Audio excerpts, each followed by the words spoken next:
노년에 접어들던 그날 김숙자는 마침내 길고 긴 풍파를 견뎌냈으니 이제는 따뜻한 밥 한 끼 편안히 먹으며 평온한 말년을 보낼 수 있으리라 믿었다. 그러나 예상치 못하게 퇴직증을 내려놓고 숨 돌릴 틈도 없이 친딸과 사위에게 뒤통수를 맞았다. 연금 카드는 내놓으세요. 내놓으세요. 집은 저희 명의로 바꾸고요. 1만 원. 그들이 나에게 주겠다는 노후 자금이 겨우 3만 원 드릴게요. 싫으면 나가세요.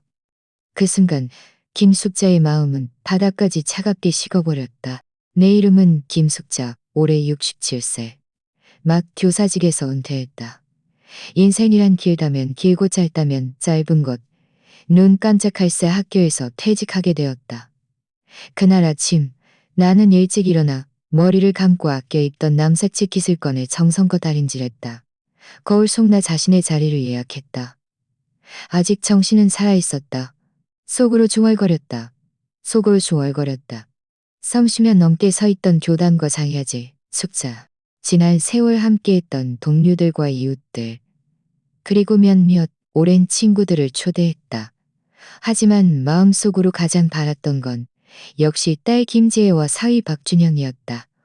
그 어린 부부가 와서 엄마 수고하셨어요 라는 말 한마디만 해주면 내 마음은 더할 나위 없이 충만할 것 같았다. 오전 내내 나는 정신없이 바빴다. 음식 주문하고 테이블 세팅하고 손님들에게 전화해서 참석 여부를 확인했다. 식탁에 차려진 음식들은 모두 내가 직접 고른 것들이었다. 돼지갈비찜, 해물찜, 백숙. 이 세 가지는 모두 우리 딸이 가장 좋아하는 음식이었다. 속으로 생각했다. 이따가 지혜가 오면 분명 웃으면서 역시 엄마가 최고야 라고 말하겠지. 점심 식사는 11시 반으로 정해졌다. 10시가 조금 넘어 이웃 이옥순 할머니가 가장 먼저 도착했다. 나를 보자마자 손을 잡으며 말했다. 숙자씨, 정말 복 많네. 이제 은퇴했으니 편안히 즐길 일만 남았지. 나는 웃었지만 마음속은 달콤하면서도 씁쓸했다. 평생 고생하며 산 것도 결국 늙어서 편안하게 살기 위하며 산 것도 결국 늙어서 편안하게 살기 늙어서. 11시 반 손님들이 속속 도착했고 식당은 북적거렸다. 나는 손님들을 맞이하면서도 문 쪽을 자꾸 쳐다보았다. 딸은? 준영이는? 12시 15분인데 아직도 그림자도 안 보이네. 마음속으로 조금 초조해지기 시작했지만 애써 젊은 사람들이야 바쁘겠지. 길도 막힐 수 있어. 라고 스스로를 위로했다. 식탁의 사람들은 이미 식사를 시작했고 분위기는 활기찼다. 나는 애써 밝은 척하며 모두에게 술을 따르고 일부러 활짝 웃었지만 마음은 자꾸만 아래로 가라앉았다. 다른 집 자식들은 물을 따르고 술잔을 올리고 안부를 묻는데 12시 반이 되어서야 그들 둘이 느릿느릿 걸어 들어왔다. 박준영은 정장을 입고 얼굴에 웃음을 띠고 있었지만 한눈에 봐도 억지 웃음이었다. 김지혜는 화려하게 화장하고 차려입었지만 고개 숙여 휴대폰만 보고 있을 뿐이었다. 인사 한마디 없이 나는 급히 다가가 웃으며 말했다. 아이고, 이제야 왔니? 엄마는 너희가 안 오는 줄 알았잖아. 박준영 언니. 대수롭지 않고 앉자마자 박준영은 대수롭지 않게 오늘 회사 일이 너무 바빠서 늦었어요라고 말하더니 의자를 당겨 앉았다. 마치 이 식사가 자신과 아무런 상관이 없다는 듯이. 내 얼굴의 미소는 잠시 굳어졌지만 아무렇지 않은 척 서둘러 그들에게 차를 따라주었다. 자, 차 좀 마시렴. 목 좀 축이고. 너희가 좋아하는 음식들이야. 동료들도 그들이 오자 인사를 건넸다. 준영씨, 장모님 은퇴하셨으니 잘 모셔야지. 어르신 고생 많으셨어. 박준영은 하하 웃으며 말했다. 네, 어머니 고생 많으셨죠. 이제 연금도 나오시니 생활이 더 윤택해지시겠네요. 나를 보는 그의 눈빛에 은근한 계산이 서려 있었다. 마치 내 연금이라도 이미 자기 주머니에 들어간 것 같았다. 식사 내내 분위기는 활기찼다. 모두가 잔을 들고 축복의 말을 건넸다. 나도 웃음으로 응했지만 속으로는 답답했다. 이웃집 아들은 엄마에게 특별히 음식을 덜어주며 엄마, 이거 엄마가 제일 좋아하는 거야 라고 말했다. 오랜 동료의 딸은 서울에서 내려와 어머니 수고 많으셨어요 라고 연신 말했다. 그들을 보면서 내 눈시울이 시큰거렸다. 고개를 돌려 내 쪽을 보니 김지혜는 휴대폰에 파묻혀 있고 박준영은 술을 마시며 다른 사람들과 잡담하고 있었다. 나는 얼마나 그가 고개를 들어 나를 한 번이라도 봐주며 엄마 고생 많으셨어요 라고 말해주길 바랐던가. 하지만 그 말 한마디조차 듣지 못했다.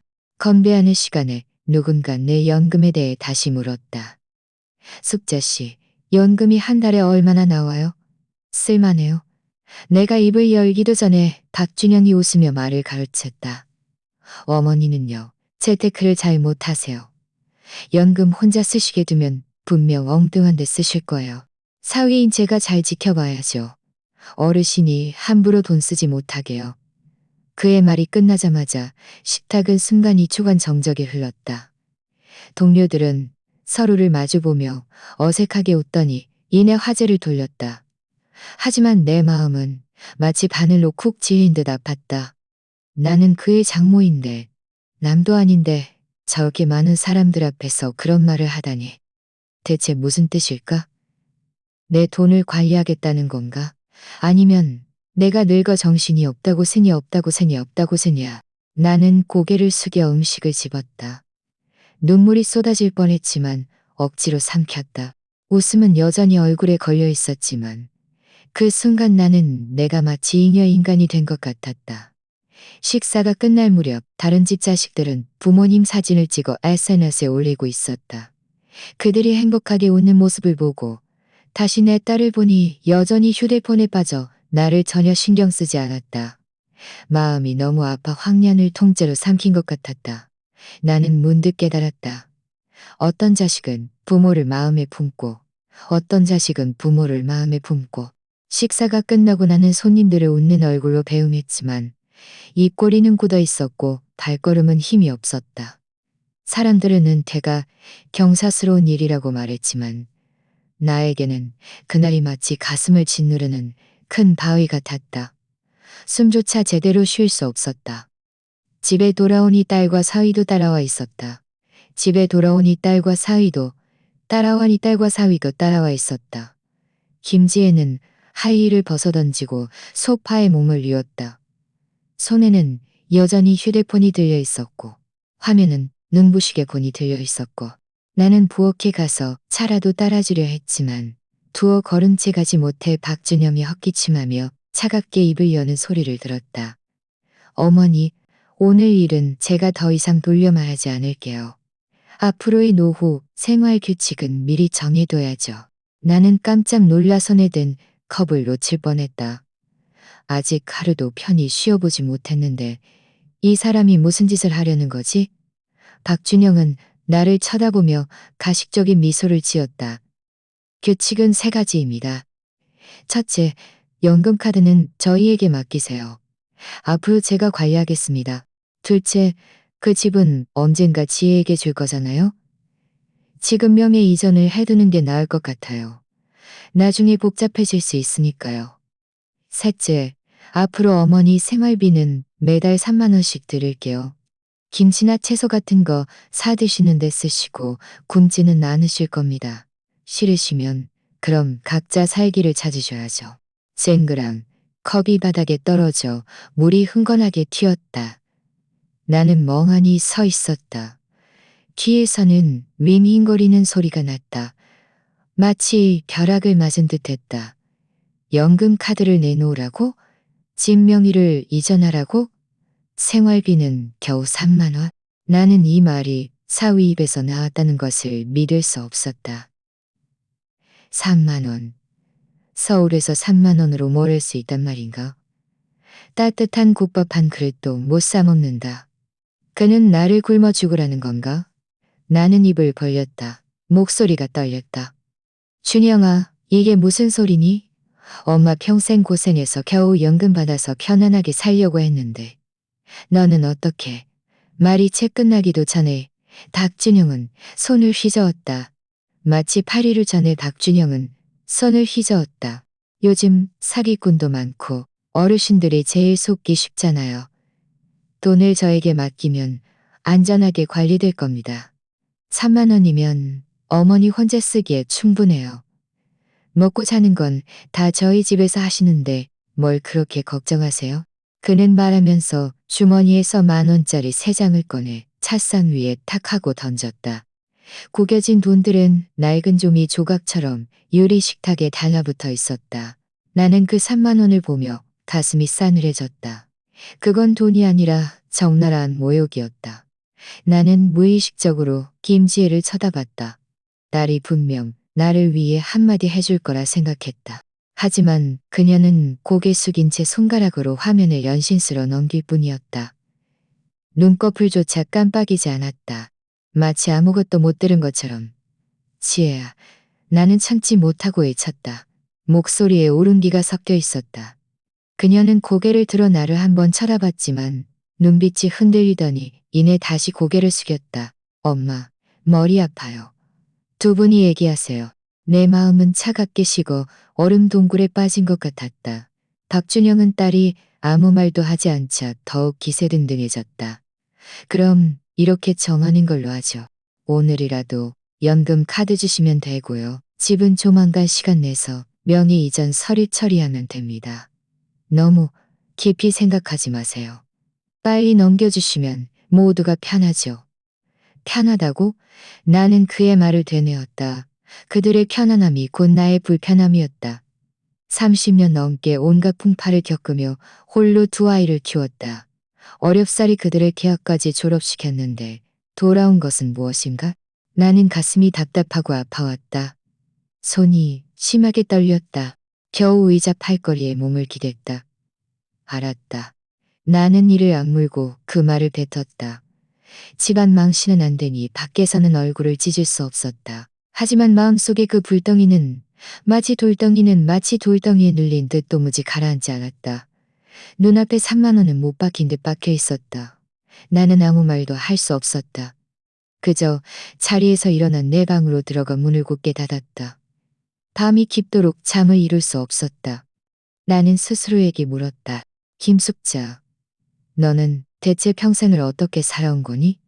어릴 적 여름에는 논밭에서 일하다 연손이 피물집투성이가 되었다. 나중에 교사가 되어서는 새벽부터 밤늦게까지 일하며 머리가 하얗게 새도록 아이들 교육에 힘썼다. 한 푼 두 푼 돈을 모아 아이들 학비와 생활비를 댔는데 결국 지금은 늙어서 밥 한 끼 먹는 것조차 남의 눈치를 봐야 하는 것조차 매달 3만 원으로 4만 원이라니. 이게 대체 뭔가. 나는 가슴을 원이라니. 이게 대체 뭔가. 그들에게 조금씩 내 목숨까지 다 빼앗겨야 하는 건가. 창밖에서 바람이 불어왔다. 뼛속까지 쉬었다. 나는 문득 한 가지를 깨달았다. 만약 내가 정말 연금 카드를 넘겨주고 집 명의를 이전해준다면 그들은 떳떳하게 나를 밀어낼 것이다. 그때는 3만 원마저도 받지 못할지 모른다. 이 나이에 더 이상 참고 있을 때가 아니었다. 나는 이불을 바싹 끌어당겼다. 마음속에서 한 목소리가 울렸다. 더 이상 물러설 수 없어. 다음 날 아침 일찍 나는 아직 침대에서 일어나지도 않았는데 거실에서 쿵쾅거리는 소리가 들렸다. 어렴풋이 잠결에 가운을 걸치고 나가보니 박준영이 차상 옆에 쪼그리고 앉아 서랍을 와르르 소리내며 뒤지고 있었다. 뭐 찾니? 나는 미간을 찌푸리며 물었다. 그는 고개도 들지지 마. 글재가 들지 말을 찌푸리며 물었다. 그는 고개도 들지지 마. 그는 고개도 들지지 마. 정금 카드요. 심장이 콩 일어앉았다. 나는 즉시 정신이 번쩍 들었다. 카드는 거기 없다. 기지개를 켜며 말했다. 제가 다 어머니를 위해서 그러는 거잖아요. 어제 말씀드렸잖아요. 어르신이 카드 가지고 있으면 안전하지 않다고요. 사기당하기 쉽고요. 언제 사기꾼이라도 만나서 은행 직원인 척 전화 한 통이면 돈 다 빼갈 수 있어요. 어머니 그 연금 없으면 어떻게 하시려고요? 결국 저희가 모셔야 하는 거 아니겠어요? 차라리 저에게 맡기시면 제가 안전하게 보관해 드릴게요. 그는 아주 떳떳하고 정당한 척 말했다. 뻔뻔하기가 철판 같았다. 내 속에서는 불길이 치솟았지만 집안 망신은 안 된다는 생각에 억지로 불을 억눌렀다. 아이고, 어젯밤에 너무 늦어서 그랬나? 내가 짐 정리하다가 어디에 두었는지 모르겠네. 당장 못 찾겠어. 나는 억지 웃음을 지었다. 그리고 이 늙은 할미가 뭘 어디에 두었는지 기억도 못하네. 천천히 찾아볼게. 박준영은 몇 초간 나를 노려봤다. 눈빛이 차가웠다. 눈빛이 차가웠다. 어머니, 농담하지 마세요. 오늘 제가 퇴근하고 돌아왔을 때도 못 찾으면 그때는 정말 제대로 얘기 좀 해야겠습니다. 그날 하루 종일 나는 불안했다. 오전에 시장에 가서 장을 보는데 상인이 연금카드로 결제하는 것을 보고 문득 생각났다. 만약 내가 정말 카드를 넘겨준다면 앞으로 연금 입금은 모두 그의 손에 들어갈 것이다. 내가 무엇을 먹고 무엇을 쓸지 모두 그의 눈치를 봐야 할 것이다. 그의 눈치를 봐야 할 것이다. 이 생각에 등골이 오싹했다. 장을 보고 곧장 집으로 가지 않고 곧 국민연금공단에 들렀다. 줄을 서 있는 동안 나는 긴장해서 손을 비볐다. 내 차에서 손을 비볐다. 만약 다른 사람에게 맡기면 위험할까요? 직원이 고개를 들어 나를 쳐다봤다. 어머니, 연금 카드는 개인 전용입니다. 연금은 매달 카드에 입금되며 본인만 카드를 가지고 인출하거나 사용할 수 있습니다. 다른 사람이 대리 수용하려면 본인의 서명과 위임전이 필요하며 그것도 절차를 거쳐야 하며 그것도 할 수 없다는 말이군.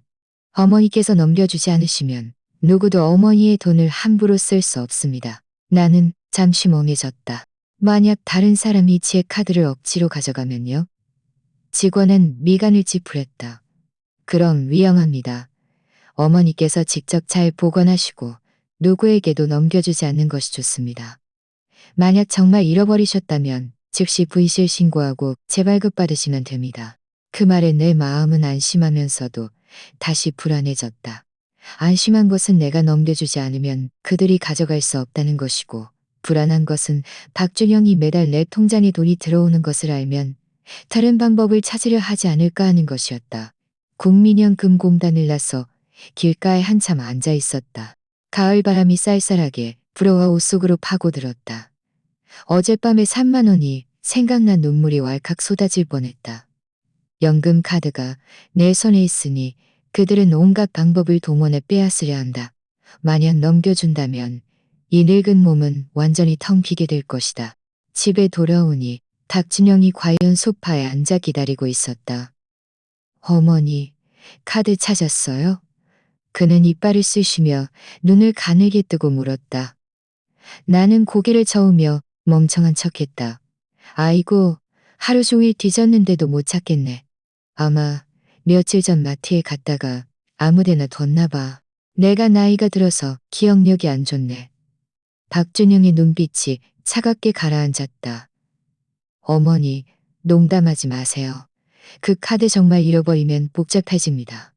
빨리 어디에 뒀는지 생각해내세요. 정말 못 찾겠어. 나는 말하면서 일부러 한숨을 쉬었다. 요즘 머리가 복잡해서 그래. 나중에 천천히 찾아볼게. 김지혜가 방에서 나왔다. 눈빛이 흔들렸지만 아무 말도 하지 않았다. 남편의 표정이 좋지 않은 것을 보고는 그저 고개를 숙이고 팔짱을 낀 채 모른 척했다. 내 마음은 완전히 얼어붙었다. 친딸이 이렇게 옆에 서서 지켜보고만 있다니. 말 한마디 거들어주지도 않다니. 어머니, 최대한 빨리 찾으시는 게 좋을 겁니다. 박준영이 차갑게 말했다. 안 그러면 문제 생기면 어머니가 책임지셔야 해요. 그 말 내뱉고 그는 재킷을 들고 집을 나섰다. 나는 멍하니 소파에 앉아 찻상 위의 컵을 바라보았다. 마음이 계속 달려왔다. 연금 카드는 그들이 노리는 먹잇감이 되었고 살아있는 사람은 그들 눈에 그저 카드 뒤에 돈일 뿐이었다. 나는 가슴을 움켜쥐고 작게 중얼거렸다. 김숙자, 너는 절대 어리석게 굴면 안 돼. 카드를 넘겨주면 너는 목숨줄마저 잃게 될 거야. 그날 아침 나는 일찍 일어났다. 눈을 뜨자마자 오늘이 내 생일이라는 것을 기억해냈다. 사실 나이가 들면 생일이 뭐 그리 대수인가 싶지만 그래도 마음속으로는 딸과 사위가 집에 있는데 하다못해 엄마 생일 축하해요 라는 말 한마디라도 해주면 따뜻할 것 같았다. 평생 생일날은 대부분 바쁘게 보냈다. 젊었을 때는 아이들 키우느라 직장 다니느라 바빴고 나중에는 가족 돌보느라 바빴다. 나는 부엌에서 느릿느릿 음식을 준비했다. 고기를 썰고 채소를 다듬고 국을 끓였다. 손놀림은 느렸지만 아주 꼼꼼했다. 저녁에 그들이 내 생일을 기억 못해도 내가 한상 가득 차려놓으면 그때라도 떠올리고 축하해줄지 몰라. 하다못해 한마디라도 해주면 만족할 거야. 오전 내내 김지혜도 박준영도 아무 말 없었다. 거실은 고요했고 텔레비전에서 나오는 광고 소리만 들렸다. 나는 속으로 애써 스스로를 위로했다. 점심은 대충 국수 한 그릇으로 때웠다. 잘 넘어가지 않았다. 저녁에 무슨 반찬을 할까 머릿속으로 계속 고민했다. 결국 그들이 평소에 좋아하는 돼지갈비찜, 탕수육, 브로콜리 스퀘리 몇 가지 하고 내가 좋아하는 생선찜을 추가하기로 결정했다. 오후 2시부터 부엌에서 바빠졌다. 돼지갈비를 손질하다 칼이 너무 세게 들어가 손가락을 다칠 뻔했다. 철렁. 아직도 아무도 말 안 하네. 5시쯤 되어서야 거의 모든 준비가 끝났다. 나는 일부러 아래층 과일 가게에 가서 딸기를 좀 샀다. 식탁에는 음식 한 상 가득 차려져 있었다. 나는 앞치마를 벗어 던지고 소파에 앉아 기다렸다. 6시. 아무도 돌아오지 않았다. 7시. 여전히 아무도 없었다. 휴대폰을 들고 망설이고 내가 먼저 말을 꺼내면 마치 구걸하는 것처럼 보일까봐 두려웠다. 좀 더 기다려보자. 아마 오는 길일 거야.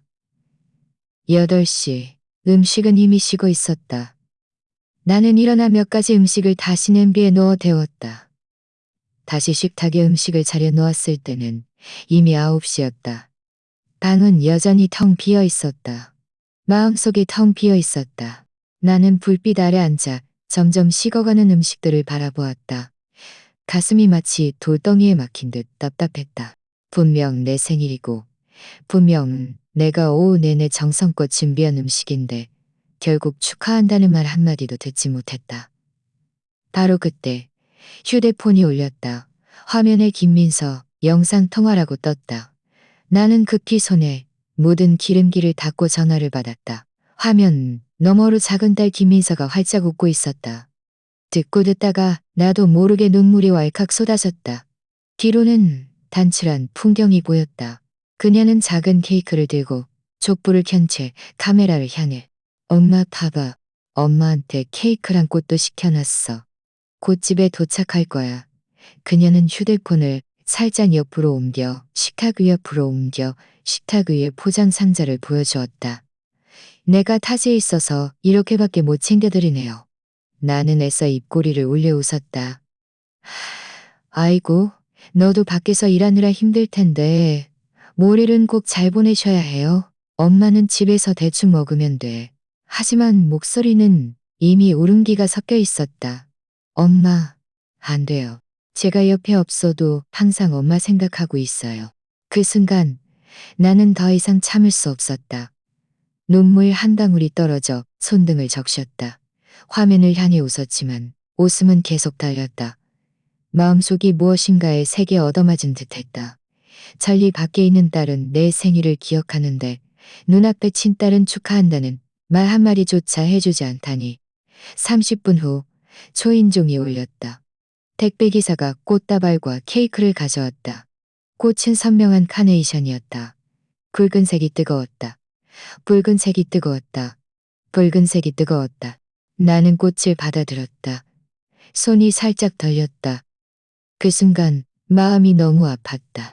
나는 꽃을 꽃병에 꽂고 케이크를 식탁에 올려놓았다. 촛불을 켰다. 방 안에는 나 혼자였다. 희미한 불빛 아래 나는 조용히 소원을 빌었다. 두 딸 모두 평안하고 무탈하기를. 나 자신에 대해서는 더 이상 아무것도 바라지 않았다. 촛불이 흔들리고 있었다. 나는 이미 차갑게 식어버린 음식들을 보았다. 마음이 텅 비었다. 영상 통화를 켜서 김민서와 함께 촛불을 불까 생각했지만 문득 그녀가 생각했지만 더 이상 폐를 끼치면 안 된다. 그래서 나는 웃으며 말했다. 괜찮아. 너 바쁠 텐데 방해하지 않을게. 엄마 여기 잘 있어. 전화를 끈 채 휴대폰 화면이 검게 변했고 다시 한번 눈물이 쏟아졌다. 그날 밤 나는 케이크를 몇 입 먹었지만 식탁 위의 음식들은 손도 대지 못했다. 입은 비었지만 마음은 더욱 공허했다. 창밖에서 아래층 이웃집 아이들의 웃음소리가 들렸다. 엄마, 빨리 촛불 불어요. 낡은 웃음소리가 내 귀에 들려왔지만 마치 바늘처럼 아팠다. 나는 문득 깨달았다. 사람 사이의 친밀함은 거리에 있지 않고 마음에 있다는 것을. 김민서는 천리 밖에 있지만 마음은 나를 기억하고 있었다.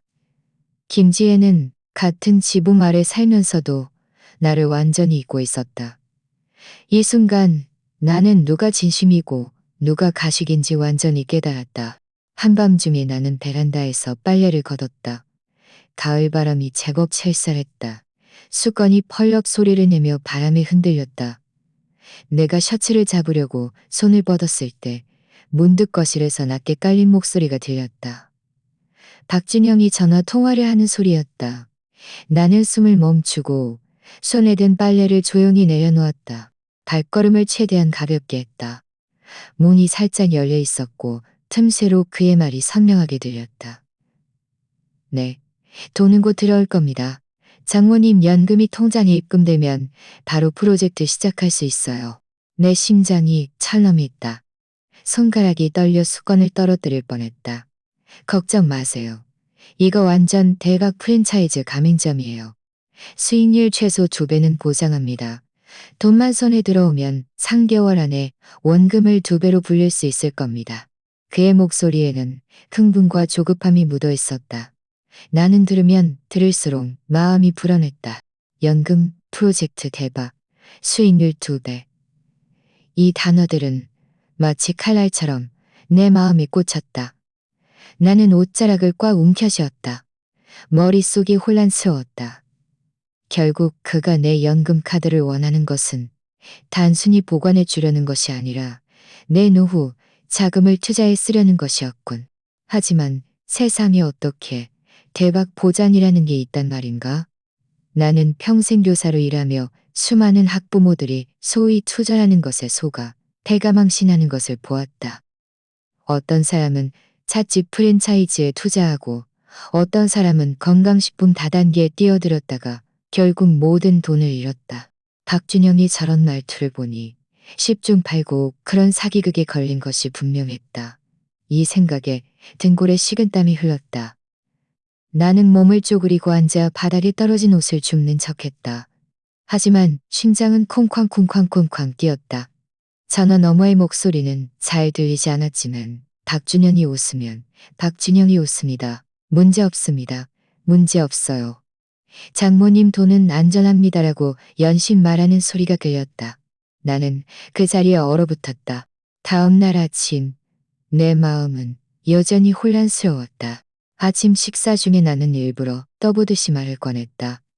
지혜야, 너희 요즘 뭐 투자 같은 거 아니? 김지혜는 고개 숙여 립스틱을 바르다가 대수롭지 않게 대답했다. 네, 준영이가 프로젝트 보고 있는데 전망이 좋대요. 나는 무심한 척 웃었다. 투자하려면 돈이 꽤 들 텐데 너희 둘을 감당할 수 있겠니? 너희 둘을 꽤 들 텐데 너희 둘을 감당할 수 있겠니? 김지혜는 입술을 비죽이며 말했다. 엄마는 걱정 마세요. 준영이가 이 프랜차이즈는 마세요. 그녀는 마치 당연한 듯 대수롭지 않게 말했다. 내 마음은 반쯤 얼어붙었다. 그럼 너희는 얼마 정도를 투자할 생각이니? 나는 조심스럽게 물었다. 얼마나 있겠어요? 다 엄마한테 기대는 거죠 뭐. 김지혜는 고개를 들어 나를 쳐다봤다. 눈빛이 흔들렸다. 눈빛이 흔들렸다. 엄마는 매달 연금도 나오시고 그 집도 있잖아요. 우리 가족 돈은 나를 불속으로 밀어넣군. 그 집도 있잖아요. 우리 가족 돈은 당연히 한데 모아야 큰일을 할 수 있죠. 나는 애써 감정을 다스리고 찌웃음을 지었다. 투자는 작은 일이 아니야. 만약 손해보면 어쩌려고? 엄마는 정말 구식이에요. 김지혜가 짜증스럽게 말했다. 지금이 기회인데 안 해보면 어떻게 알아요? 준영이가 이 프로젝트는 배경도 튼튼하고 계약서도 대보장된다고 했어요. 엄마는 너무 걱정하지 마세요. 엄마는 너무 걱정하지 마세요. 그녀는 너무 걱정하세요. 그녀는 말하면서 다시 휴대폰을 들여다보았다. 내 걱정을 전혀 신경 쓰지 않는. 그녀는 나의 안정을 생각하지 않고 오직 자신의 남편 손에 내 돈을 어떻게 넘겨줄까만 생각하는군. 그 순간 내 마음은 완전히 얼어붙었다. 오하. 나는 혼자 방에 앉아 식탁 위에 찻잔을 멍하니 바라보았다. 30년간의 노력이 결국 이런 상황으로 이어지다니. 큰딸은 남편에게 휘둘리고 사위는 투자를 명목으로 나를 착취하려 한다. 그들은 내게 3만 원 생활비면 충분하다고 했다. 연금은 내놓아야 한다고 했다. 심지어 진명의도 이전하려 했다. 이것은 한 단계 한 단계 나를 돌보는 것이 아니라 분명 나를 쥐어짜려는 것이 아니라 이 생각에 내 손가락은 미세하게 떨렸다. 찻잔을 엎을 뻔했다. 나는 문득 깨달았다. 더 이상 어리석게 굴어서는 안 된다. 만약 내가 또 한 발짝 물러선다면 정말로 돌이킬 수 없는 나락으로 떨어질 것이다. 저녁 박준영은 집에 돌아왔다. 얼굴에는 기쁨이 가득했고 콧노래를 흥얼거렸다. 나는 그 모습을 보며 그가 이미 내 돈을 자기 것으로 계산했다는 것을 더욱 확신했다. 어머니, 카드 찾았어요? 그는 신발을 갈아 신으며 물었다. 나는 고개를 저으며 멍청한 척했다. 아이고, 하루 종일 찾아도 못 찾겠네. 박준영의 얼굴이 싸늘하게 굳어졌다. 어머니, 그 카드 잃어버리면 큰일 납니다. 잃어버리면 잃어버리는 거지. 재발급받으면 되잖아. 나는 아무렇지 않은 척 말했다. 그는 잠시 멍해졌다. 나를 빤히 쳐다봤다. 내가 이렇게 대답할 줄은 몰랐던 모양이다. 나는 속이 뜨끔했지만 애써 침착한 척 시선을 돌렸다. 그날 밤 나는 침대에 누워 뒤척이며 잠을 이룰 수 없었다. 귓가에는 계속 대박보장이라는 말이 맴돌았다. 세상에 대박보장이라는 것은 없다. 그는 집중 팔고 손해를 볼 것이다. 하지만 손해보는 것은 그의 월급도 그의 예금도 아니었다.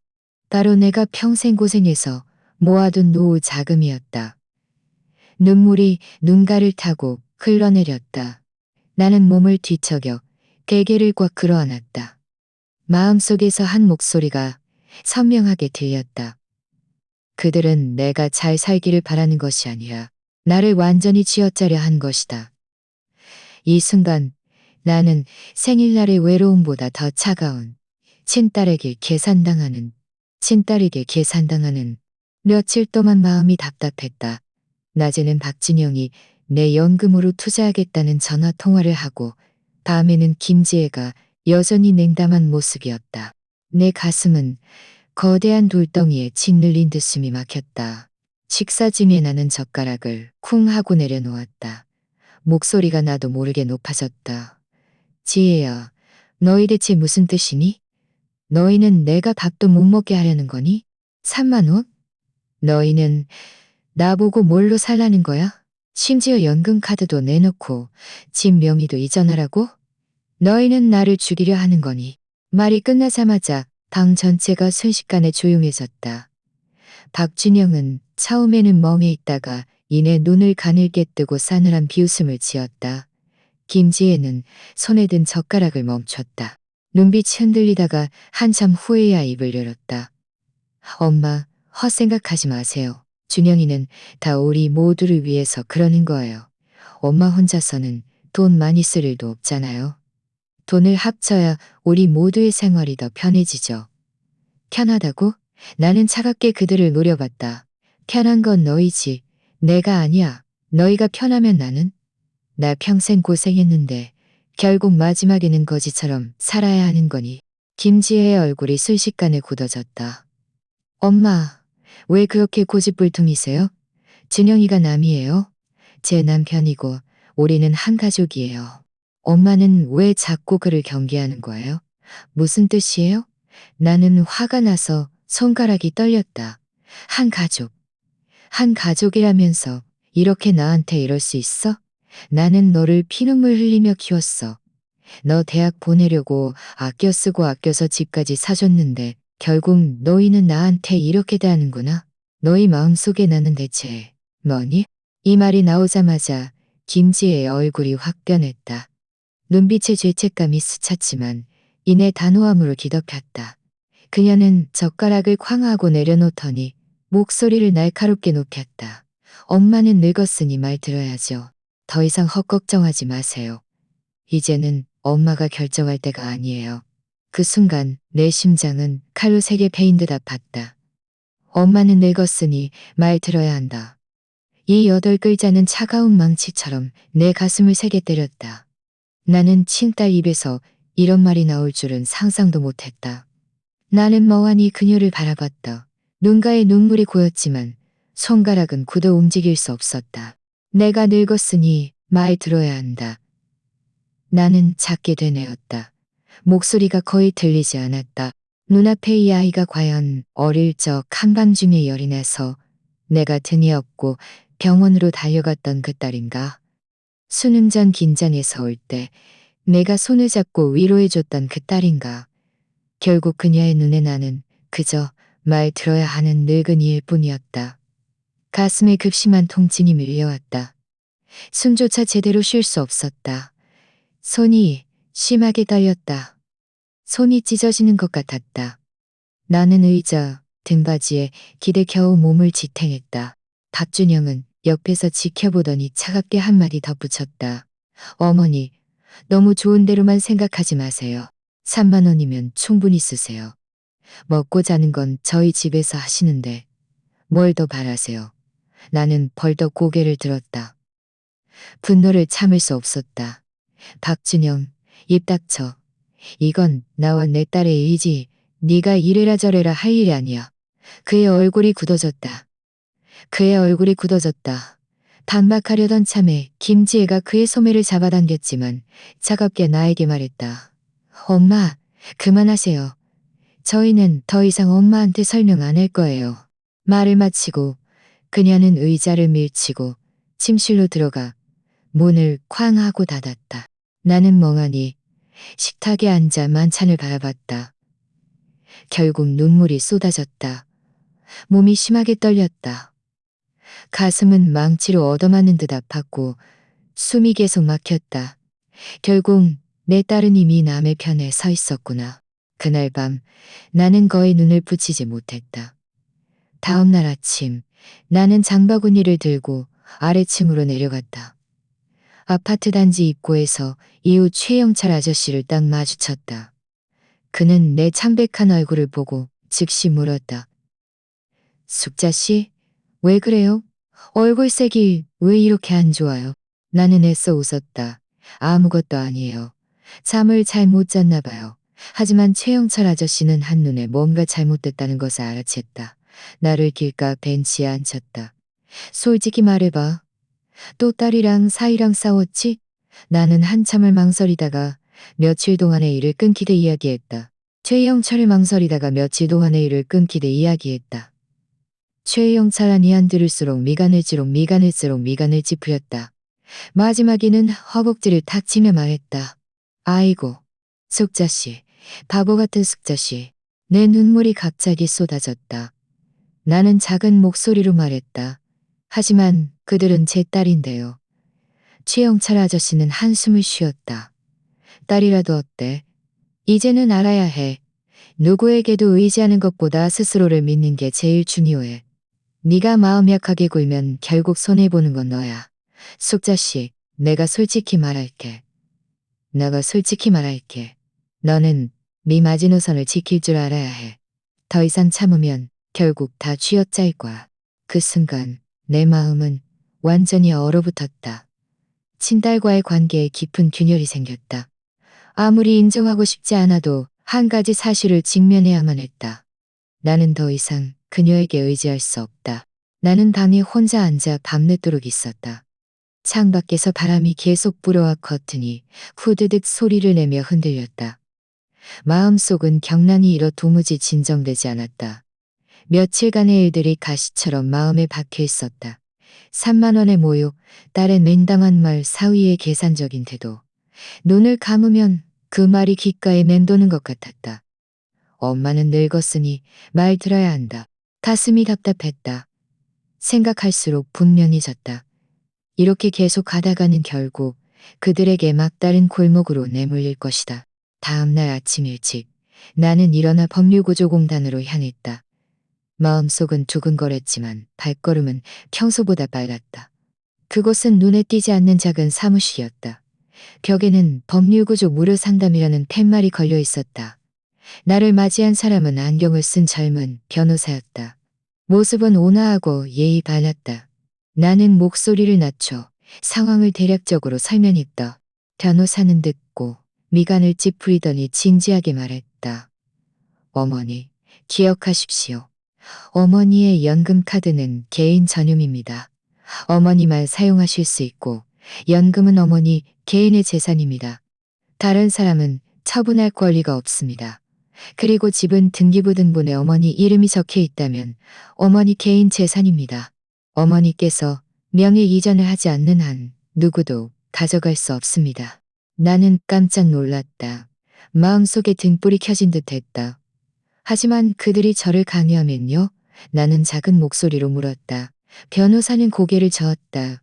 강요해도 소용없습니다. 어머니께서 서명하지 않는 한 누구도 명의를 이전할 수 없습니다. 어머니, 절대 어리석게 굴어서 신분증을 넘겨주지 마세요. 이 모든 것은 어머니의 목숨줄이라는 것을 기억하십시오. 목숨줄이라는 세 글자를 듣자 코끝이 시큰해졌다. 눈물이 쏟아질 뻔했다. 눈물이 쏟아질 뻔했다. 코끌에 내가 수십 년 동안 힘들게 일한 것이 결국 이 연금과 집으로 노후를 보내기 위함이 아니던가. 집에 돌아왔을 때 나는 일부러 웃는 얼굴을 했다. 박준영은 소파에 앉아 휴대폰을 만지고 있었다. 내가 돌아오는 것을 보자 고개를 들어 물었다. 어머니, 카드 찾았어요? 아이고, 요즘 내가 정신인 척했다. 아이고, 요즘 내가 정신이 없어서 어디에 뒀는지 도무지 기억이 안 나네. 다이, 그냥 앞으로 너희한테 맡겨야겠다.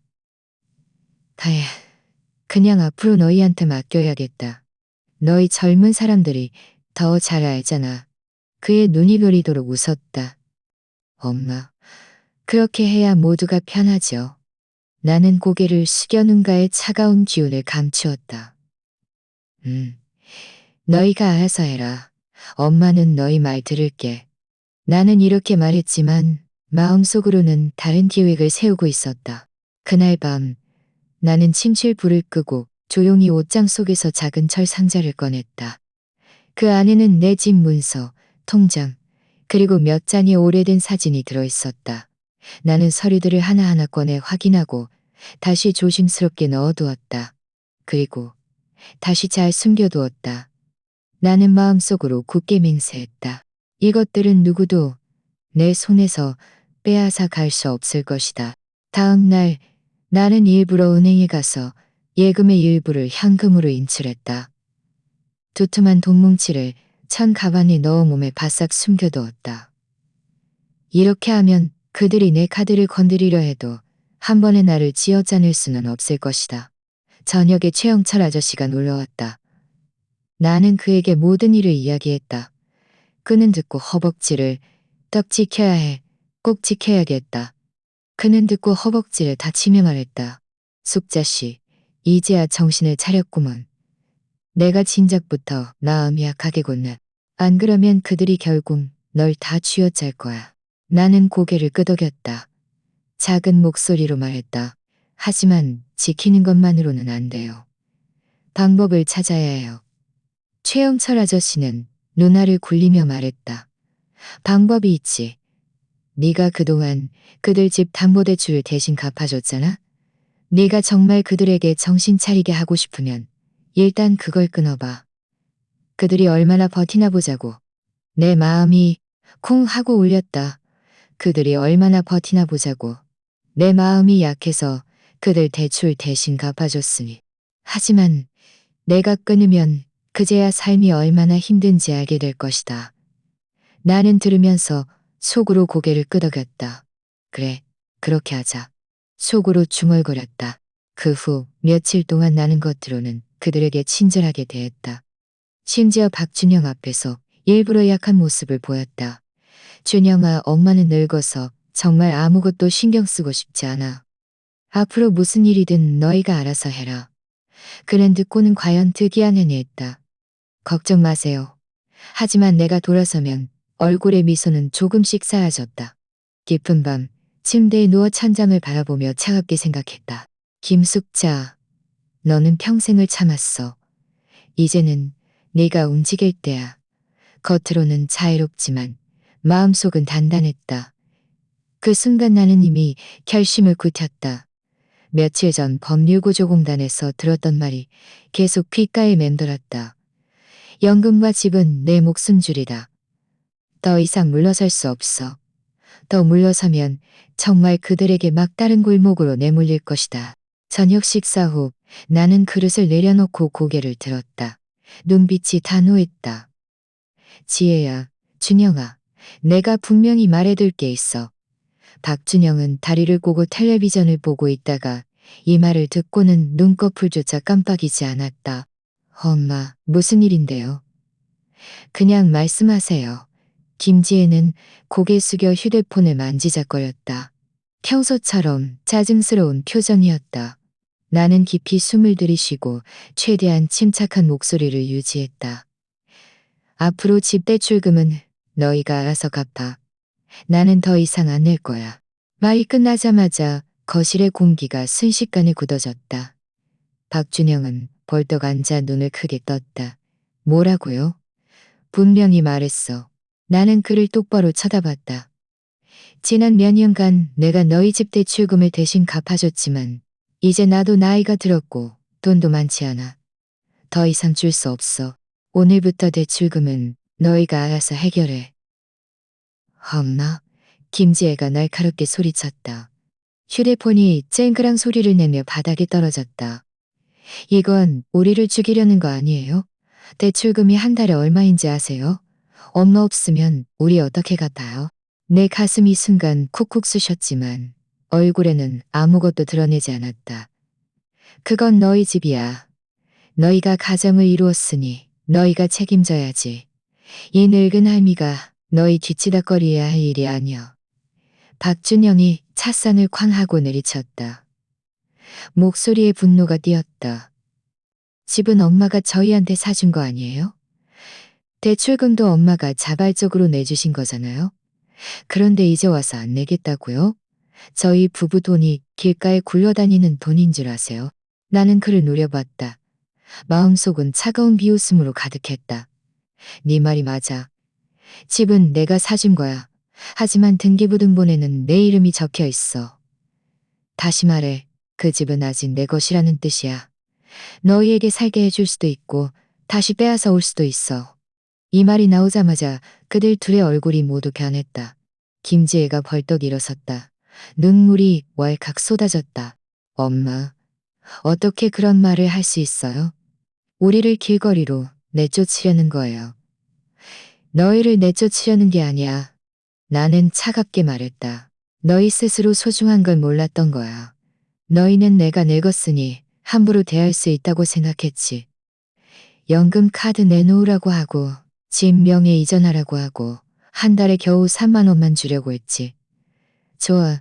그럼 이 늙은 할미가 너희에게 알려줄게. 집은 누구 이름으로 되어 있는지. 박준영의 얼굴이 새빨개졌다. 목소리를 높였다. 이건 저희 앞길을 막으려는 거 아니에요? 제가 말하는데 이 대출금 끊기면 은행에서 독촉하고 집도 지킬 수 없게 돼요. 그때는 엄마도 편안할 생각 마세요. 나는 차갑게 비웃었다. 나 혼자 살면 돼. 옛날 집으로 이사가도 살 수 있어. 하지만 너희는 돈도 없고 집도 없으면 그때 누가 길거리에서 잘지 보자고.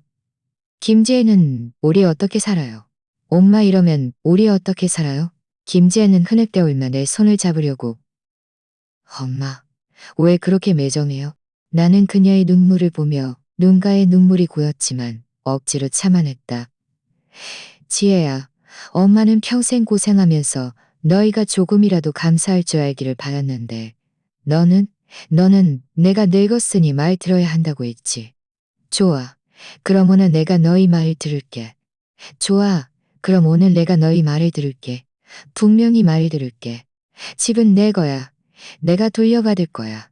대출금은 오늘부터 한 푼도 안 낼 거야. 방안이 정말 잔인하시네요. 대출금은 오늘부터 안 낼 거야. 당은 정적에 휩싸였다. 어머니는 은혜를 모르는군요. 나는 벌떡 일어섰다. 목소리가 칼처럼 차가웠다. 나를 모셨다고? 한 달에 3만 원 주면서 모셨다는 거니? 박준영, 네 얼굴에 침 뱉지 마. 내가 너희를 먹여 살린 거야. 내가 너희 삶을 지탱해 줬어. 이제는 더 이상 지탱해 주고 싶지 않아. 안 돼? 그는 멍해졌다. 입을 벌렸지만 아무 말도 잊지 못했다. 입을 벌렸지만 아무 말도 잊지 못했다. 엄마 어떻게 그런 말을 할 수 있어요? 가슴은 찢어지는 것 같았지만 목소리는 여전히 차가웠다. 지혜야, 엄마는 너희 목숨을 빼앗으려는 게 아니야. 엄마는 너희에게 현금인 줄기 취급당하고 싶지 않을 뿐이야. 집은 너희가 살게 해줄 수 있어. 하지만 주거는 나한테 써. 연금 카드는 안 줄 거야. 대출금은 너희가 알아서 갚아. 엄마는 이미 할 만큼 다 했어. 그들 둘은 완전히 말문이 막혔다. 거실에서 나를 잔인하고 인정머리 없다고 맹렬히 비난할 뿐이었다. 하지만 내 마음속에는 처음으로 느껴보는 단단함이 솟아올랐다. 이것은 잔인함이 아니라 스스로를 구하는 것이다. 나는 이 한 발짝을 내디디면 그들과의 관계가 완전히 변할 것이라는 것을 알았다. 하지만 이것은 필수적인 일이었다. 더 이상 반격하지 않으면 나는 그들에게 짓눌려 무너질 것이다. 깊은 밤 나는 혼자 침대에 앉아 있었다. 마음은 여전히 떨렸다. 귓가에는 그들의 울부짖음과 저주가 맴돌았다. 하지만 내 눈빛은 그 어느 때보다 단호했다. 대출금 중단 결정을 말로 내뱉는 순간 내 마음은 심하게 떨렸다. 하지만 날들은 평소처럼 흘러갔고 나는 오히려 몇 분 정도 가벼워진 것을 느꼈다.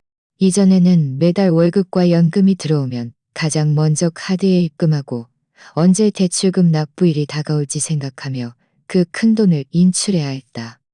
하지만 이번에는 달랐다. 은행에서 대출금 미납 문자가 왔다. 대출금 이번 달 미납, 빠른 납부 요망. 나는 문자를 한 번 보고 휴대폰을 덮었다. 마음속에는 아무런 파동도 없었다. 과연 며칠 지나지 않아 박준영과 김지혜는 다급해졌다. 엄마, 은행에서 전화 왔어요. 대출금이 벌써 2달이나 밀려서 신용불량자로 등록될 거래요. 김지혜가 문을 열고 뛰어들어왔다. 얼굴은 새하얗게 질려 있었다. 나는 손에 든 뜨개질을 내려놓고 담담하게 그녀를 쳐다봤다. 그럼 신고하라고 해. 빚은 갚는 게 당연한 거야. 엄마, 그녀의 목소리가 날카로웠다. 이건 우리를 망치려는 거 아니에요. 신용불량자 되면 앞으로 집도 차도 못 사요. 나는 차갑게 비웃었다. 엄마는 늙었으니 말 들어야 한다고. 좋아, 내가 너희 말을 들을게. 하지만 이 대출금은 원래 너희가 갚아야 할 거였잖아. 그녀는 멍해졌다.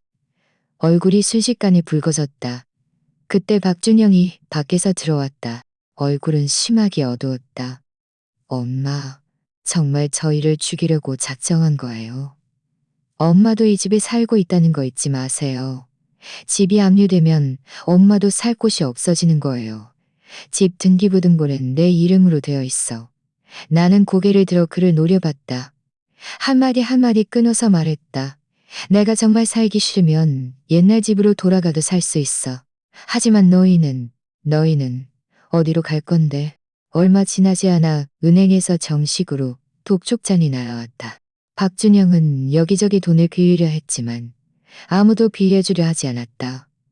친척들은 이 소식을 듣고 뒤에서 수군거렸다.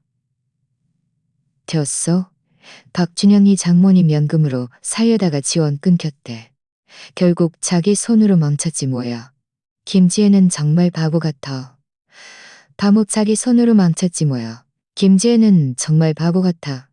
남편 따라서 친엄마한테 대들더니 결국 집까지 잃게 생겼대. 김숙자 아줌마는 정말 현명한 사람이야. 그렇게 아껴 쓰고 아껴 쓰더니 결제 쓰고 아껴 쓰고 아껴 쓰고 아껴 쓰더니 늙어서 가장 두려운 것은 돈 없는 것이 아니라 사람을 잘못 본 것이었다. 또 한 달이 지났다. 누군가 뒤를 봐준다고 생각했지만 막상 스스로 책임져야 할 때가 오니 버티지 못했다. 곧 그들은 이사 통보를 받았다. 박준영의 얼굴은 잿빛으로 변했고 입에서는 욕설이 터져나왔다. 다 당신 때문이야. 당신 엄마가 끊지 않았으면 우리가 여기까지 왔겠어? 김지혜는 울면서 반박했다. 책임을 다 나한테 떠넘기지 마. 당신이 굳이 그딴 투자 같은 거 안 했으면 우리 돈이 이렇게 빠듯하지도 않았을 거야. 두 사람은 내 앞에서 서로를 비난하며 싸웠다. 마지막 남은 체면마저도 없었다. 이사하는 날 나는 창가에 서서 그들이 짐을 허둥지둥 밖으로 나르는 것을 지켜봤다.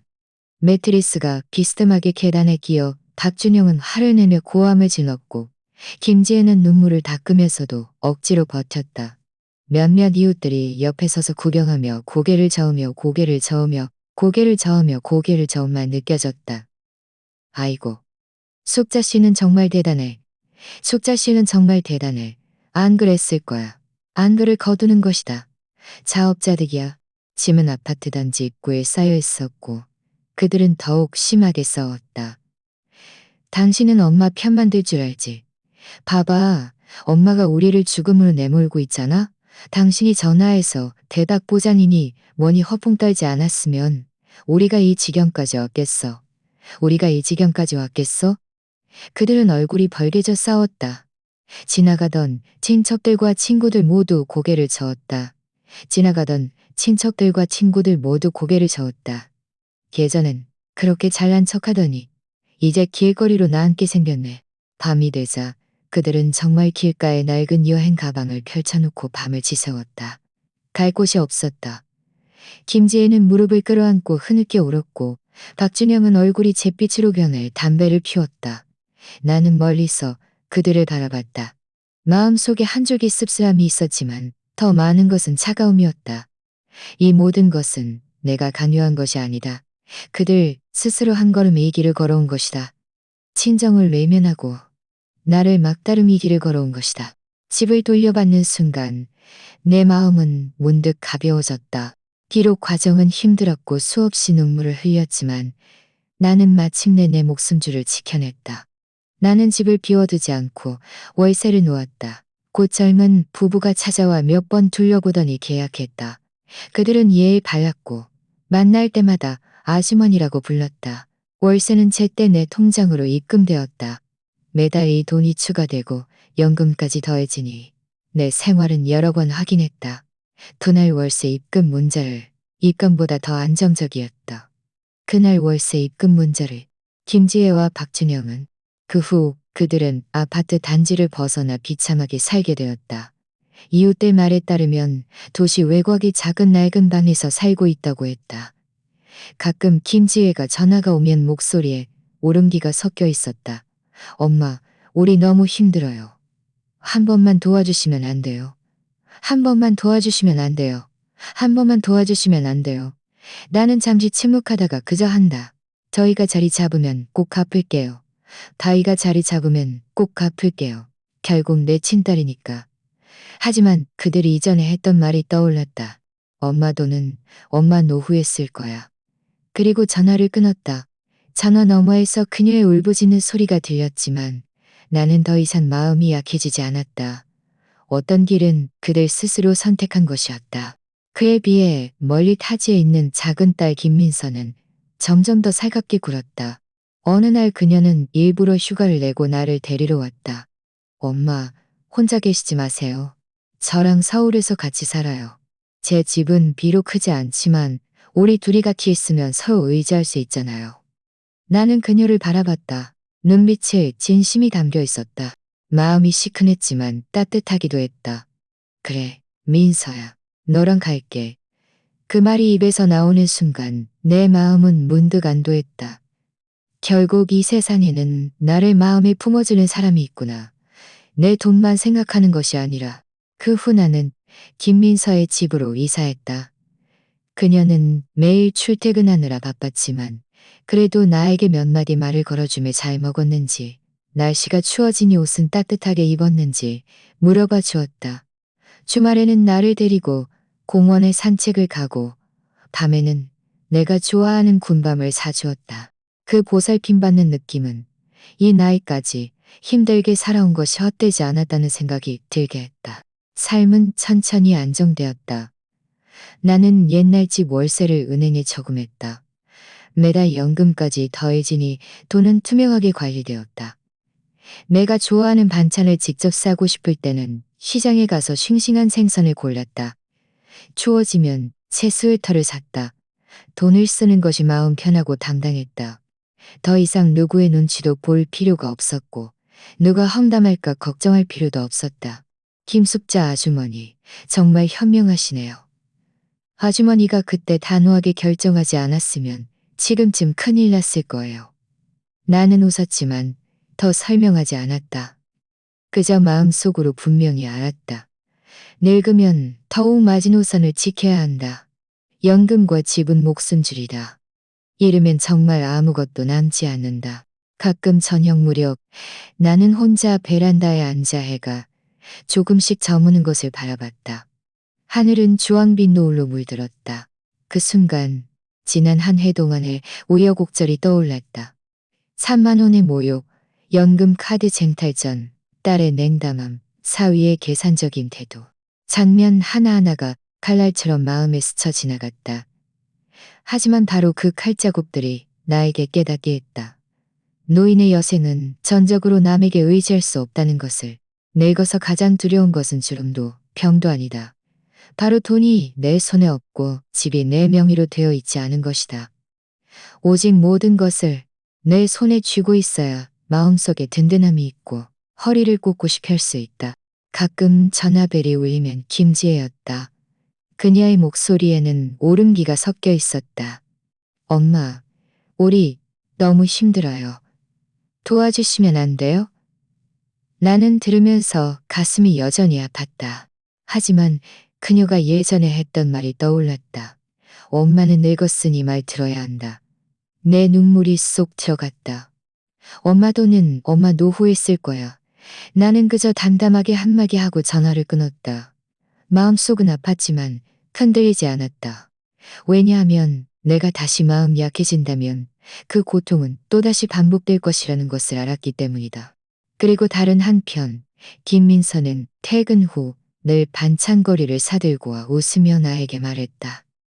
엄마, 오늘 엄마가 좋아하는 두부조림 사왔어요.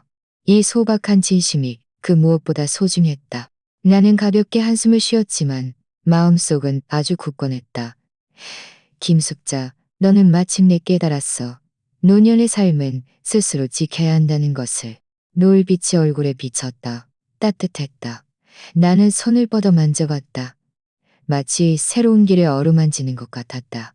이 길 위에서 나는 더 이상 남에게 휘둘리는 늙은 할미가 아니라 스스로 편안하게 살아갈 수 있는 사람이었다.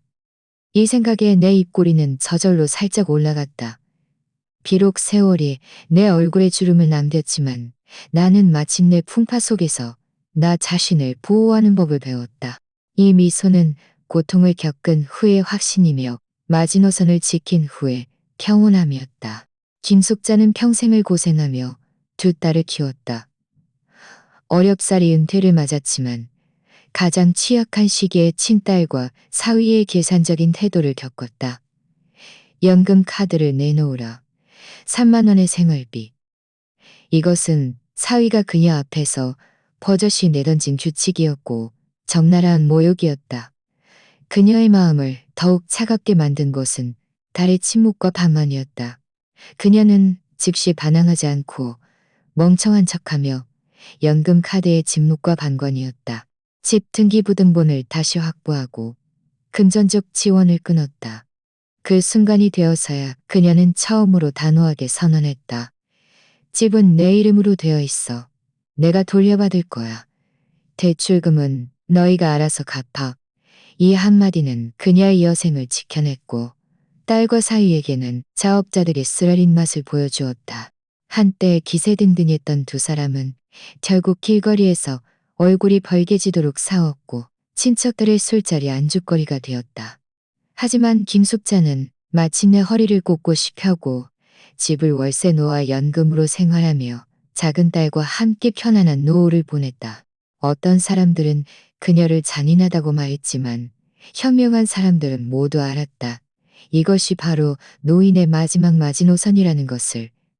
노후 자금과 집은 목숨줄이다. 잃어서도 넘겨줘서도 안 된다. 아무리 친한 사람이라도 당신을 막다른 골목으로 내몰 수는 없다. 아마 이것이 이 이야기의 가장 진실한 점일 것이다. 늙어서는 남에게만 의지할 수 없으며 스스로 뒷길을 지키는 법을 배워야 한다. 이번 이야기는 여기까지입니다. 제가 5,000 구독자 목표를 달성하는데 몇 번째로 도움을 주실 분이 되실까요? 지금 바로 구독해주세요. 채널의 성장을 함께 지켜봐 주시길 진심으로 바랍니다. 제 이야기가 여러분께 도움이 되기를 바랍니다. 다음 편에서 만나요. 본 채널의 이야기는 사회 뉴스, 시청자 사연, 댓글 공유 등을 포함한 실제 사건을 각색한 것입니다. 내용에 대한 의견이나 제안이 있으시면 댓글로 토론해 주시거나 여러분의 이야기를 들려주세요. 어쩌면 여러분이 다음 이야기의 주인공이 될 수도 있습니다.